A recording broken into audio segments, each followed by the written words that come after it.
Break के बाद स्वागत है आपका। बढ़ते हैं खबरों में आगे। वक्फ संशोधन बिल अब कभी भी संसद में पेश किया जा सकता है। जेडीयू के समर्थन से केंद्र में सरकार चल रही है, लेकिन जेडीयू ने अभी अपना रुख सार्वजनिक नहीं किया।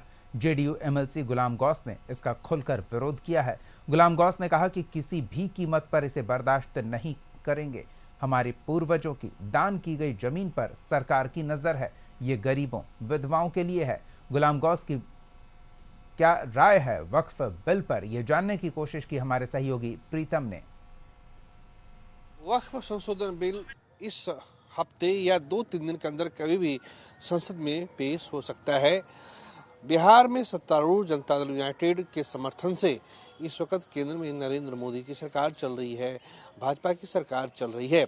लेकिन जदयू ने अब तक वक्फ संशोधन बिल पर अपनी स्पष्ट राय जाहिर नहीं की है। उसके नेता अब तक यही कहते रहे हैं कि संसद में आने दीजिए तो बताएंगे। इसी बीच कल जदयू के एमएलसी प्रोफेसर गुलाम गौस ने लालू यादव से मुलाकात की थी।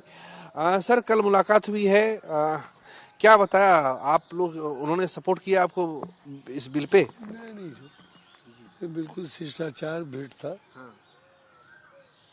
ईद के मौके पर या होली के मौके पर हम लोग एक दूसरे से मिलते जुलते हैं, होना चाहिए। अलग अलग राजनीतिक दल में हो इसका मतलब कुछ थोड़ी कि इंसान का अपना जो संबंध हो वो भी नहीं रहे। कोई राजनीतिक बात नहीं थी हमारी। कुछ तो चर्चा हुई क्योंकि लालू यादव तो खुलकर इसके विरोध में है। हाँ, होंगे, लेकिन ये सब कोई चर्चा नहीं होती। सर, आपकी पार्टी क्या राय रखती है और आप क्या राय रखते हैं? क्योंकि आपकी पार्टी ने खुलकर अब तक नहीं बोला है। आपकी पार्टी के 12 सांसद हैं और इसके समर्थन से सरकार चल रही है। 2014 और 2019 वाली स्थिति नहीं है जब भाजपा की अपने दम पे सरकार थी। अब तो आप कोई बहाना नहीं बना सकते ना सर। नहीं, मैं पहला आदमी हूँ पूरे हिंदुस्तान में जिसने वक्फ बिल का विरोध किया था।